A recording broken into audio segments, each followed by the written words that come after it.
Nothing is more current right now than the big dilemma, ethical, halachic dilemma of freeing terrorists to bring our children back home. So in the past, usually it was soldiers, and today many soldiers are in captivity by the Hamas, but also innocent women, children. Our soldiers are as innocent as the women and children, but still might be a difference between women and children that are out there, civilians and soldiers. So I dealt with this question many times before. Iskat Shalit, when Israel definitely made a mistake in retrospect by releasing 1,000 terrorists for one soldier. And I think hundreds of Jews paid with their lives for that deal. And most of the leaders of the Simchas Torah tragedy were released by Israel in that deal. But today we speak about the halachic perspective. And the conclusion of today's shir might surprise you, but let's embark on our journey to discuss this question. There are fundamentally two different sugyas that might be relevant. One is a Bavli and one is a Yerushalmi. So in Gittin Mem Hey Yom Aleph, Ein poidenes shvuim yoisem mikedei demeyem. The Mishnah deals directly with the situation in which Jews are in captivity and custody by the Goyim. And they demand a ransom. How much do we pay? And the Mishnah says you do not overpay. Ein poidenes yoisem mikedei demeyem. What is a reasonable price? Fundamentally, the reasonable price is how much is this person worth as a slave on the slave market. Are all you from America? No. No? Just two of us. Just two of you? 22. But all the others probably are from American parents. Mexico, Oh. England, Canada. England. So Americans that went to elementary school knows what it means to be sold down the Mississippi. Oh, Yeah, that was the slave trade. So once upon a time there was a slave market. And Yosem Kedei Demayim is how much it's reasonable to pay for a human being as a slave, because there is no other way to define the price of a human being. What does it mean, Yosem Kedei Demayim? And the Gemara says, and there's a boy in the Gemara. What exactly do Chazal mean, tikkun or oilam? One interpretation would be Dochket Tzibura. If they ask for an exaggerated price and the tzibur can't come up with the money. So we are making it difficult on the Kupat Tziburit, on public funds. We need enough funds for the cheder, for the hospital, for Pikuach Nefesh, for Achnos Eskala, and for the individuals. There's a limit how much we could put a burden on individual people. That's Dochket Tzibura. Or maybe the other interpretation of the Mishnah would be, so we encourage them to snatch more Jews off the street, and we are causing even more tragedy and even more stress to the community. So if we're not going to overpay, they'll think twice, whether it's kedai for them, whether it's beneficial for them to take Jews into custody. After all, take a Jew into custody, you need to feed him, costs you money. You need a shomer beis asurim, you need a prison guard, and therefore we don't want it to be too profitable for them. They shouldn't be encouraged to do it again and again. Those are the two drochim. And the Gemara says, what would be the nafka mina? When we need no public funds. Family members, or a well-to-do family that could afford it. The family member wants to pay to have his own freed. If the chashash is dilo ligra v'velai, so we're afraid we're encouraging them to do it again, then we would prevent even family for overpaying.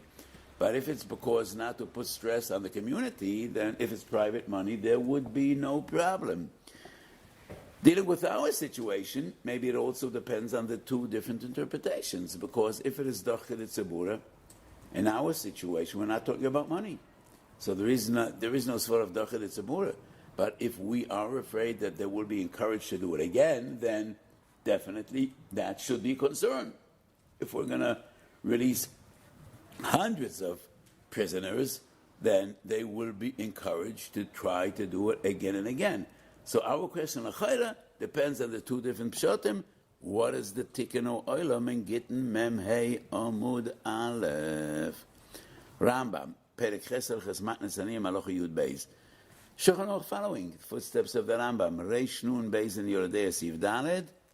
Both the Rambam and the Shulchan Aruch write. Ein poidnes Yeshuam Yoisem Kedameim, not to encourage them to do it again, and they ignore the Svara of Doichke de Tzibura. So that would prove that the halacha is in accordance to Svara number 2. Loi ligre veveleso. That would mean, even though they're not asking for money, and we're not placing a burden on the tzibur, still we should not release, because we would encourage them to do it again, and that is the halacha deloi ligro veveleso. Now, Tosfos, both Mam Heyam and Aleph, and the source of the sugya, and Daf Nun Chesam and Aleph once again. Tosfos asks a big kasha. Even those that don't remember Masechet Gittin, and I'm sure that you do remember, but many people learn Tisha B'Av Kamtza Ubar Kamtza, and you remember the story. It was made aware to Rabbi Shua ben Hanania that there's a young boy in the Russian dungeon, in the Russian jail. Tinok echad yesh bebeis asurin, yefei anayim, tov ro'i, vekifzotav zdurorot taltalim. He had beautiful payas, like Hasidim have. And Rabbi Shua ben Hanania says, I want to go see him. And he visits that boy, and he asks me, San Shis Yankov, Yisrael voices him, and the child responds, Alo Yisrael Shem Chatonolo. That's a separate talk that we'll share in another opportunity, because our time is short today. And Rabbi Shua ben Hanania is moved by that young boy's response, and he says, Hu avoida, I swear, Ein Yizaz Mekan, Ad She'evdenei B'kol Momen Shebeyolam. And he redeemed him. He paid a big ransom to get him out, and ultimately, that was Rabbi Shmuel ben Elisha, one of the greatest Tanoim, who was also a Kohen Gadol. Tosfos asks, the Gemara says, Acha podoi b'momein harbe, and he says, Evdenoi b'kol ha'momen shebeyolam, but ein poidnes v'moisem kedei demeim. So how does this story about Rabbi Shua ben Hanania fit in with a Mishnah, and nobody is cholek on that Mishnah? So, how do we understand the Gemara? We find 3 terutzim in Tosfos. Daf Nun Ches, where the story is related, Tosfos says, Shas chur ben shani. And Tosfos doesn't explain why would Shas chur be different. So we could offer 2 different interpretations. Maybe in times of tragedy, in times of colossal events, the halacha is different. We need to give the people morale. We need to encourage them. And that is why we do everything to bring Jews back home. Maybe that would be one pshat. The other pshat would be, b'shas churban, they rampage. They can do anything they want. They don't need to make a major effort to snatch a person off the street. In a civil society, that would be somewhat problematic. But Nashber Hashuzim, the Meiri clearly says on the spot, Shas Chom Shana, the Kulom Nishbu Vegalu. Everybody was devastated. The entire community was destroyed. They expelled thousands of Jews. They took hundreds into captivity, and therefore, the Svara de lo ligrovo velaisu is not relevant. But he did pay him out. And that is why we don't need to be afraid de lo ligrovo velaisu. And therefore, it is legitimate to pay any price. Because in normal circumstances, we're afraid they're going to be encouraged to do it again and again. But b'shas hachurim, they do it anyway, whether we pay or not. Kulam galu v'kulam nishbu. That's the Me'idi explaining Tosfos. That's Daf Nun Ches. Tosfos Daf Nun Mem Hey offers two different terutzim. One teretz is Talmid Chochem Shani. We need leaders. We need teachers of Torah. So even though, and a simple Jew, it's hard to say a simple Jew, אין יהודים פשוטים, כל אחד יקר ככל העולם כולו, but there is a difference. When we're dealing with somebody that has the potential to be a gadol b'Torah, and Rabbi Shua ben Chana recognized that potential in that young boy that ultimately was to be one of the great Tanoim, then we could make an exception. That's one teretz. And the other teretz is sakonas nefashos. When there is a direct sakana, pikuach nefesh overrides any other consideration, and that was the situation b'shas churban. So, in normal circumstances, when Goyim used to take Jews into custody, it was about money. Yes, Reish Nun Beis in Yoredeya, every Pidyon Shavuot is defined as pikuach nefesh, but there are different levels of sakana. So Tosfos says, b'shas hachor, the sakana was a far higher level, and therefore, pikuach nefesh overrides any other consideration. And once again, just like a few minutes ago, when we have two derachim in the Gemara, we need to define which one is the halacha. So we have two terutzim and Tosfos. Which one is halacha? So once again, both the Rambam and the Shulchan Aruch, the above mentioned sources, Perek Ches Matnas Aniyim, Reish Nun Beis in Yoredeya, both right. If we're dealing with a Talmid Chacham, we could pay even an exaggerated price. Neither the Rambam nor the Shulchan Aruch don't differentiate between Mukam Sakona and not, but both do bring teretz number 2. Talmid Chacham is an exception. Obviously, their opinion is like the Ramban. The Ramban is Cholek and Tosfos, differentiating between levels of Sakona. And the Ramban writes, according to Chazal, every Pidyon Shavuot is a Sakona. And in days of yore, when a person was in a Goyish prison, his life was always in danger. Today, many places in the world, being in a Goyish prison, a Jew's life would be in danger. And therefore, many times, people throughout the world turn to me. Do we need to pay a ransom to get Jews out of prison? And sometimes those Jews did awful things. And they're sitting in prison because they broke the law, and not only broke the law, but caused a tremendous chilul Hashem. And therefore, if their life is in a sakana, that would be pikuach nefesh. We'd be surprised, even in some American prisons. There's a prison in New York on Rikers Island. That's an awful place. Jews were killed there by other inmates. So it depends. But the Ramban disagrees with Tosfos because the Ramban says every Pidyon Shavuyim is Sakona, and Afar Pikan, Chazal said, Ein Poidnes Shavuyim Yosim Kedei Demeim. So we see both the Rambam and the Shulchan Aruch, they paskin according to teretz number 2, Talmid Chochem Shani, that they do not differentiate between greater Sakona and lesser Sakona. So coming back to our question, if we're not redeeming great leaders and Talmidei Chachamim, even though their life is in Sakana, we still would be concerned. And now we'll discuss some tshuvas, relevant tshuvas throughout the ages. From the days of the Gemara and the Rishonim, let's check halacha l'maisa. Because all the sources I quoted up to this very point is Pshat in the Gemara, how we reconcile the two sugyas that seem to contradict one another, and the Rambam.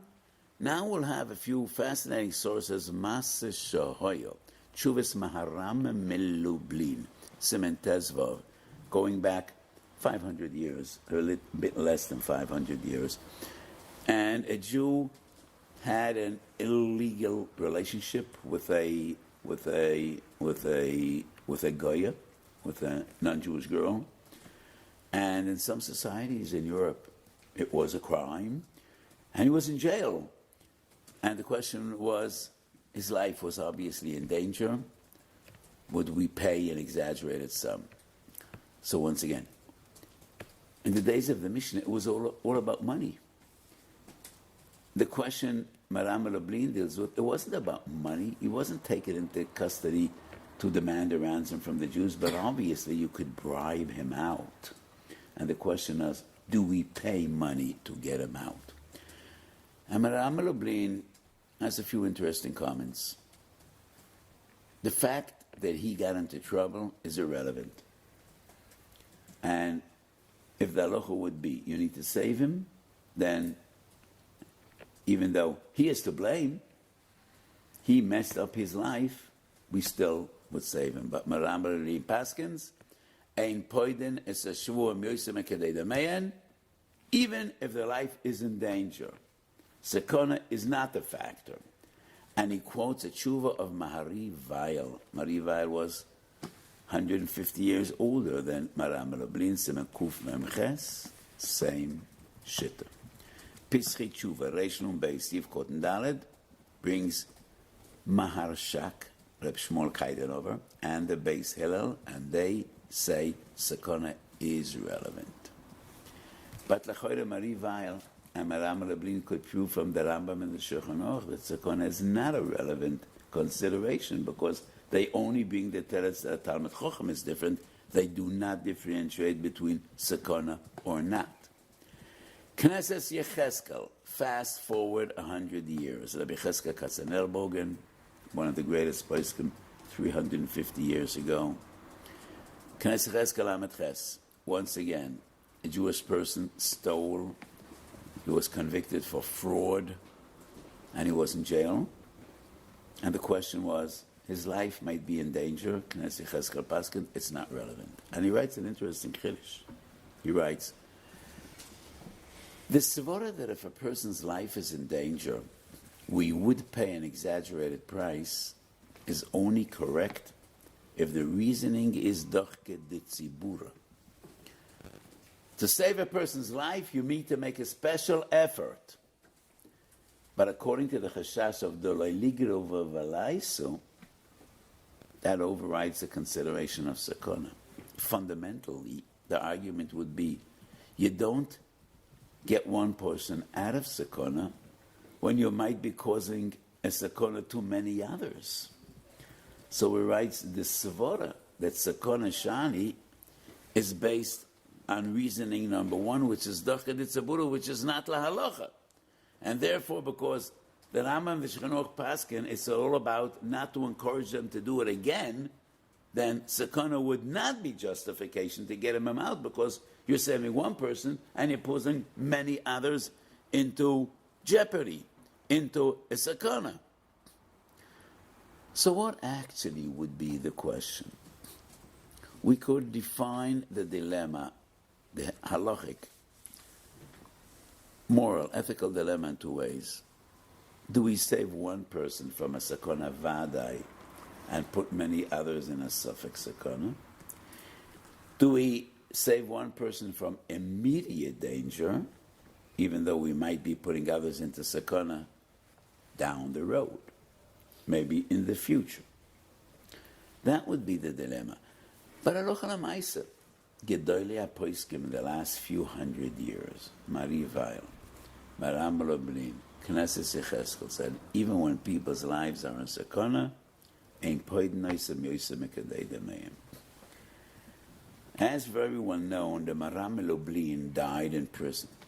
He was 7 years in custody in Germany. Are you aware of that? No, Maram Rotenburg. Just Maram Rotenburg. That was a very dark period in Jewish history. And it is unclear up to this day why he was in prison.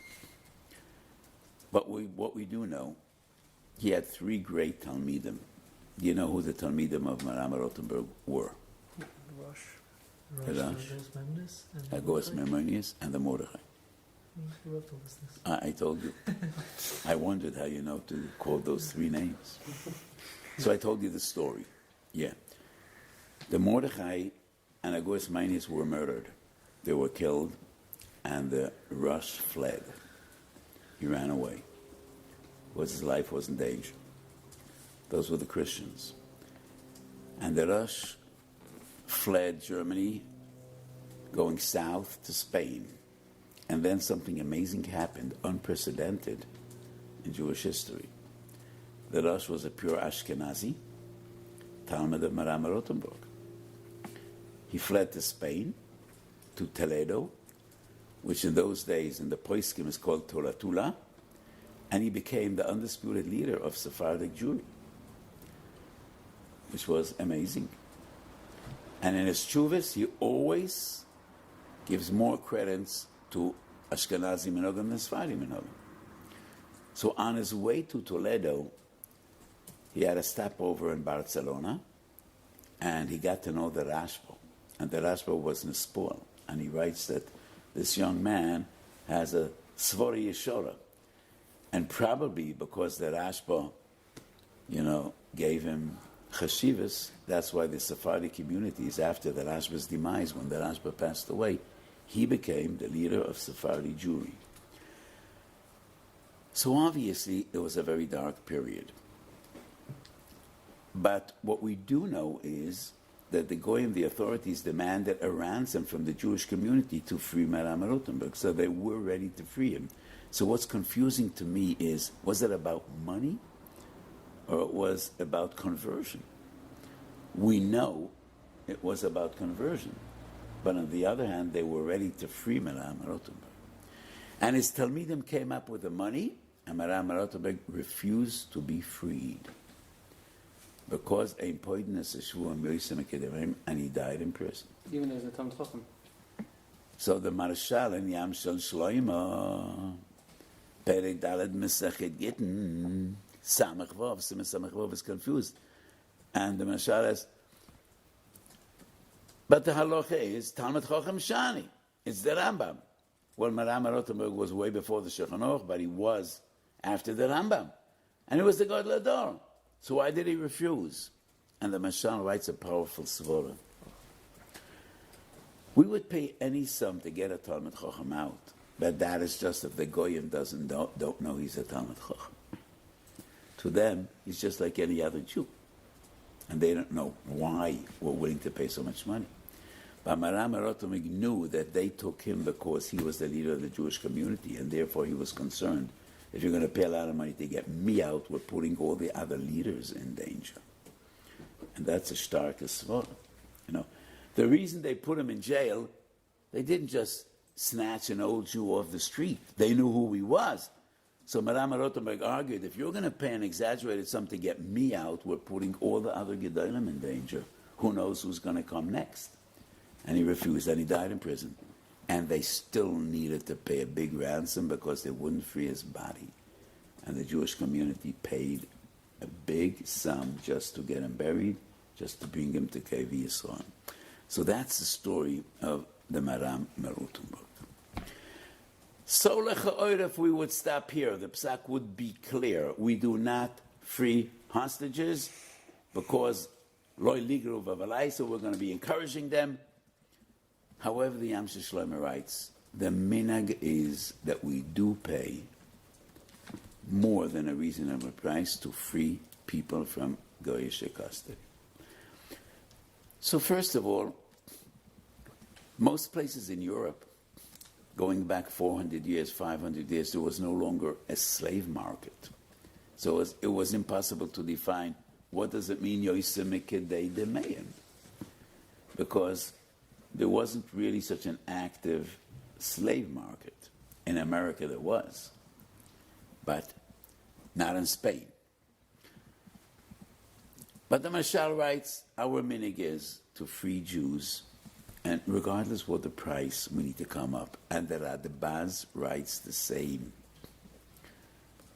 So the Yam Shlomo was in Eastern Europe, the Radbaz was in Egypt, but both write, our minhag is not in accordance to the halacha, ein poiden seshua meisem kedei dameim. The Radbaz is in Chelek Aleph, Simen Mem. Another relevant consideration that is not discussed in the Rishonim is maybe if there's a chasash that Jews will be tortured, that is another reason to free them. Because Toyses in Ksubas Taf Lamed Gimel writes, Yisurim Koshim Emovis.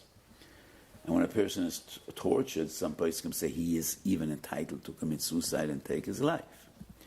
So when we're dealing with people like the Hamas who prove what savages and barbarians they are and what they did to Jews, maybe that is an additional consideration. Not only it's a sakona gemura, but also the chatash that these people might be tortured. So after all the sources I suggested, we briefly move over to sugya number 2 before coming back halacha lamaisa. So one sugya would be gittin memhei, and I really think this is not relevant. It's not relevant at all. Because as I mentioned, in the days of the Mishnah and all the poskim, it was about money. They took people into custody for money. They released them for money. And nowadays, it's not about money. Different considerations. I also think there's a difference between a malchus, a government, and a community, a shtetl. And nowadays, the Israeli government and the army have a whole lot of additional considerations to take into account. Besides duchke de tzabura, which is not relevant, and the lo ligravu velaisa, which suffix whether it's relevant.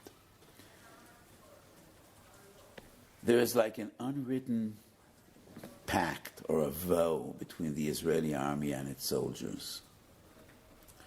If you're taken into custody, we will do anything it takes to get you out. And it affects the motivation of soldiers. It affects the morale of soldiers. They need to know that we will do anything to get them out.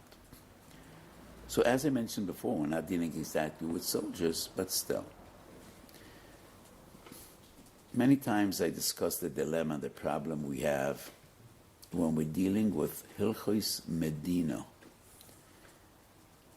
It's been more than 2,000 years since we ran a malchus, since we ran a country. And because I am involved with many halachic dilemmas, not only from individuals and communities, but from macro and not only micro, the security establishment in this country turns to me many times, whether it's the army or the police or the Shabak or the Mossad, and even the medical establishment. When did Jews run a hospital? When? Al pi halacha? Everybody knows that Rabbi Akiva Eiger had a hospital in Posen. So I'll tell you how Rabbi Akiva Eiger's hospital looked. One of the rich members of the community died and he left at Tzavor. And as in Tzavor, he asked that you buy a building. Half of the building should be a shul and half of the building should be a hospital. And Rabbi Akiva Eiger's hospital had 5 rooms. Probably like a minor sniff of Kupat Cholim somewhere. So there were 5 rooms and there were 2 or 3 Jewish doctors that treated the patients. Today we have huge facilities and there are so many halachic questions. And how to run a state is something we didn't deal with since the days of Shlomo HaMelech. Even in the days of Bayis Sheni, we didn't run the country. The Romans did. We had a limited autonomy over the Beis HaMikdash, over the Jewish community. We didn't run the state. And we don't have Shalas Teshuvas Shlomo, Divrei Shlomo from Shlomo HaMelech. We only have one psak of Shlomo HaMelech, which is an interesting psak. But we only have one. You're familiar with the psak we have, yeah? About cutting a baby in half. That's the only tshuva we have from Shlomo HaMelech. So this is a huge dilemma. And I think a government running a state is entitled to take many additional considerations into account that are not dealt with in the Sugya Gittin Memhei. Gittin Memhei, it's about a community. People are in jail and they're going to want money. How much money you pay? It's not about money. It's about war. And there are so many different considerations. Lakan ulekan. Pro and con. Reasons not to let loose mechablim because probably they're going to go back to terror. On the other hand, the people's life is in imminent danger. There might be torture, there might be killed. And how will it affect the country? How will it affect the people? So let's move over to another sugya briefly. Do we put one person into mortal danger to save others? That's a sugya in Yerushalmi, Trumis, Perek Ches. Sir Shel Bnei Adam, a group of Jews, and the goyim say, give us one, we'll kill him, and you all go free. If you don't give us one, you all will die. It's a crazy situation. Only Jews were ever confronted with such crazy demands. Give us one of you, we'll kill him, and if you don't cooperate, we'll kill you all. Were those cannibals? Were they just hungry? And they wanted dinner? What exactly did they want? Why would people say, we want to kill one, and if you don't give us one, we'll kill you all? But the Mishnah says, we do not cooperate. The Mishnah doesn't speak about death, but the Yerushalmi, the Gemara does. We don't cooperate. You're putting 10 people in danger, but still, we have no right to decide mi yechye ve mi yamus. That's a decision only a Kodesh Baruch Hu is entitled to make. So do we put one person in immediate danger to save many people from a danger that's one step off? They say, give us one. We might be saving all the others. We don't know exactly how they will respond when we say no. Will they carry out their plan and kill all the others? So, can you jump on a grenade to save everyone else's life? Yeah, so there are a few stories in the Israeli army. Most notably, there was a young soldier called Ro'i Klein who jumped out on a grenade to save other soldiers. You definitely could. And the individual is entitled to put his life in danger to save many others. He's entitled to do so. But could you push a friend over that grenade? Could you? And I don't want to jump on the grenade, but guy standing right next to me, I push him onto the grenade to save all the others. Could you do that? Well, you're sacrificing one to save all the others. You're at a tzeyach. You could do it to yourself. They have no right to do it to another person. Is it a mitzvah, though, or should you try to save yourself? I think it's a mitzvah. The innocent purpose. The end of the Seder is 1 o'clock? We can go over. Okay, no, but maybe you need to take kids out of Gan, or I don't know, but because this is a fascinating discussion, maybe we could continue it in another time. This way, yeah. We're good. So these are really extreme ethical considerations. So I think these sugyas are not really entirely relevant in our case, and I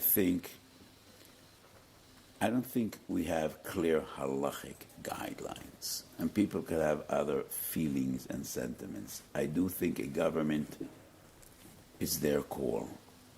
We just need to hope that they make the right decisions depending on Torah principles, which is the importance of pikuach nefesh. There are pikuach nefesh in both sides. There's an immediate and direct pikuach nefesh and the indirect pikuach nefesh, or what will happen in the future, and we need to balance that out. So I want to bring two present-day halachic sources, which to me are very important, because my opinion is we don't have a halachic guideline. And we can't give a psak, yes or no. So there's a fascinating tshuva in Yabia Omer, Rav Ovadia Chelik Yud Choshen Mishpat Siman Vav, dealing exactly with this question, and especially with Mifza Entebbe. So you all know this story of the Entebbe raid, 1976. A plane flying from Israel to France It was an Air France plane, was hijacked and taken to Uganda. Capital of Uganda is Entebbe. 105 Jews were on board. And the government negotiated with the terrorists. And Rav Ovadia writes there that he was asked to get together a group of Gedolim and give a psak. I got Chelik Yud Yabia Omer as a gift from Rav Ovadia because I had a very, very, very close relationship, which I'll tell you about some other time. We had an amazing relationship. Rav Ovadia and Rav Yosef tried to convince me to be a candidate to be the Rav Rosh of Yerushalayim, and I said, in no way. And with Rav Ovadia, I had a baffling moment, which was an unpleasant moment. He asked me, why aren't you interested in the job? I said, I want to sit and learn, and a Rav Rashi doesn't learn. He asked me, I was a Rav Rashi. Are you saying that I didn't learn? I realized I stepped on a landmine. So I smiled and told him, everybody knows that the Rav Ovadia was the last Rav Roshi that did learn. So somehow I escaped that trap. So Rav Ovadia has a tshuva. And he writes that we convened a group of Gedolim to deal with this question. And we decided that it is legitimate to free terrorists, to bring those hostages back home. And then he writes, when we were still sitting and contemplating, Higia Eleinu Rosh HaMemshala Yitzchak Rabin, and he told us that Baruch Hashem, the army freed the hostages.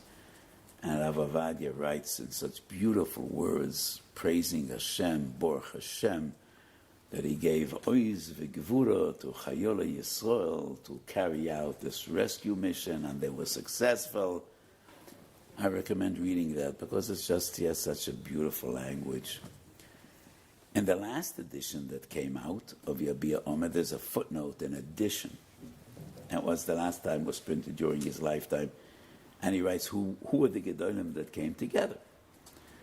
And he writes, he, Rabbi Yosef, Reb Shimon Zalman Auerbach, Rabbi Eliezer Goldschmidt was one of the Choshev Dayanim, and Reb Shaul Yisraeli was a Gadol B'Torah, more the Dati Leumi community, and maybe some others, maybe some others, which I do not recall.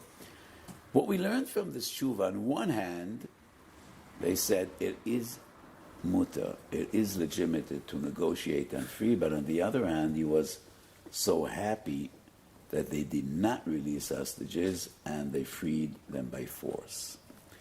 The other source is Orchos Rabbeinu. Orchos Rabbeinu is a sefer about the Stipler, and it is considered probably the most reliable source of his psokim, of his hanoges, of his ashkofes. Orchos Rabbeinu, first volume, Omud Kuf Samach Zayin. The one that wrote the sefer is Avram Horovitz. He was a Ben Bias by the Stipler. And he writes that he discussed this question with the Stipler. And it's so typical the Stipler. Stipler said, Mebalbelim li et harosh. They're driving me crazy. They want to convince me to go to the Rosh Memshala to talk about the question of the Entebbe raid at the same time. And they want me and Rav Shach to go to the Prime Minister. Why would the Prime Minister care what two old Rabbonim have to say? That is what he quotes, the Stipler. Why would he care? And at the end, Rav Shach refused to get involved. He didn't want to get involved. But he does write what the Stipler said. It depends on the two terutzim and toises that we discussed in today's shir. If it's the loli grova v'laisa, that we shouldn't free. If it's dochad etzaburu, we should. And toises says b'mokum sakon shana. Doesn't really go into an in-depth analysis, but just briefly what the questions might be.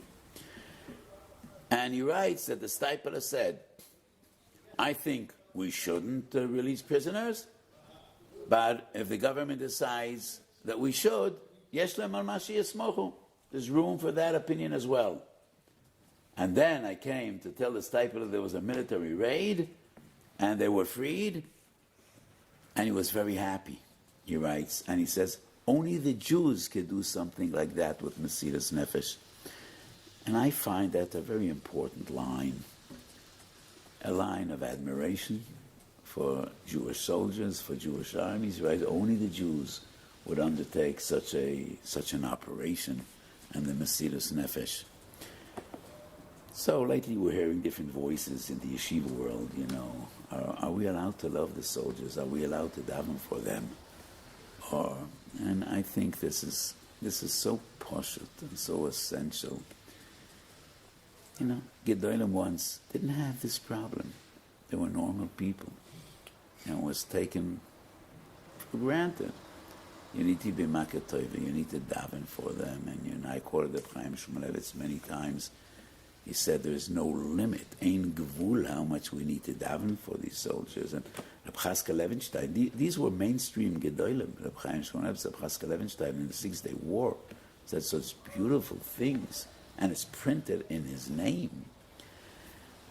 So, both the Steipler and Rav Ovadia, on one hand, said Al Pi Halacha, the government is entitled to negotiate and to free terrorists, but on the other hand, they were both overwhelmed with simcha that they carry out a military raid. So if you don't know, 4 Jews were killed in this operation.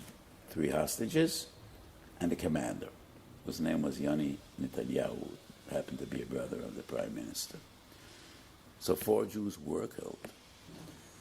And nevertheless, it was the right thing to do. So in war, that's the nature of war. Alavai, there should be war without casualties, that our soldiers are dying every day. It's the nature of war. And many Achronim already say, in a time of war, the usual rules of Pikuach Nefesh don't apply.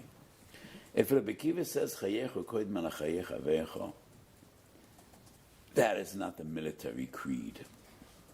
In military creed, in times of Malchama Chayecha vecha koid mem lachayecha, and soldiers are expected to put their lives in immediate danger to save others, like the story we just spoke about, jumping on a grenade to save others. So even though 4 people were killed in that raid, but more than 100 were freed, and these 2 great Gedolim were very happy about the result, about the operation that took place. So we discussed a relevant issue, and alavai, in the source that we're oisig b'toira, we deal with the sugya. We should be ma'oreh rachamei shamayim, and all the soldiers should come safely home, and this war should end with a positive result. So let me share with you just a gewaldig word that I heard from my Rebbe, the closer I get at me many times. Posik in Tehillim, Hashem yispor b'ksoiv amim. Hashem yispor b'ksoiv amim. HaKadosh Baruch Hu will count what the goyim write. What is it? So the closer Rebbe said, sometimes the Sultan comes up in the heavens, and he is mekatreg, and he says, HaKadosh Baruch Hu, these are Jews. They don't act like Jews. They're mechalal Shabbos. They don't keep your mitzvahs. They don't deserve your love and your rachamim and your mercy. They're just like the goyim. And HaKadosh Baruch Hu will say to the Sultan, you think so? Let's see what the goyim have to say. Are they Jews or not? So the Kloizim Rebbe used to say, for the Nazis, we were all the same. We were Jews. And the Nazis murdered those that were Shoymet Torah, those that were not, the Mechalali Shabbos, the Frum and the non-Frum. And HaKadosh Baruch Hu will say, if they're Jews to them, they're Jews to me. If they're Jews to the Goyim, they're Jews to me as well. They are my Kinderlach. They are my family. And I will care for them. And I say the same. When the Hamas invaded the South, they killed. They didn't care whether you're a leftist or a rightist, whether you're from or not from. And HaKadosh Baruch Hu says, Hashem yispor b'ksoiv amim. If they're Jews to the Goyim, they're Jews to me as well. And they're all precious. And HaKadosh Baruch Hu loves them all. Shabbos Peites. There's a Gemara that always troubled me.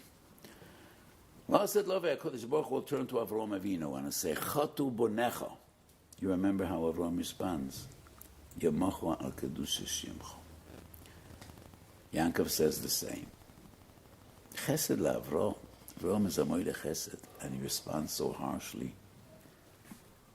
And I say, the Zohar Kodesh says there's a special heichal b'shamayim for Jews that were killed because they're Jewish. They were killed on Kiddush Hashem. And there's a sif in Shulchan Aruch, Ein koivrim tzaddik etzel rosha. But if a person was killed by the Goyim because he's Jewish, you bury him together with tzaddikim. And all his avedas are annulled. So when HaKadosh Baruch Hu tells Avram Avinu Chato Benecho, he says, Oy vey, Oy vey. I'm so sorry, I would never believe that my children would stray away. However, Im Yomocho al Kedusha Shimcho, that would be their tikkun. Yomocho al Kedusha Shemecho, that would be their ultimate tikkun. So when Jews were killed by Goyim, they're all holy, they're all precious. And they all go right up to that special heichal in Gan Eden. That's my understanding of Avraham Avinu when he says, Yamocho al Kedusha Shimcho. That is merciful. That is a limit schus. If they will have the schus, and they will die al Kedusha Shimcho, that will be their salvation. That is the way we need to relate to what's happening, with profound hakaras hatov and love. And there is so much chizuk today in the army, it's unbelievable. And Hashem Yerachem. Kadosh Baruch Hu should bring them all safely home. We should hear Besoides Toivos. And let's hope. V'natati shalom ba'oretz v'shachaftem v'ei machrid. We should live in this land in peace and serenity, and we should deserve b'korov to be as Mashiach Tzidkenu b'mheiro v'yomeinu. Amen. Amen.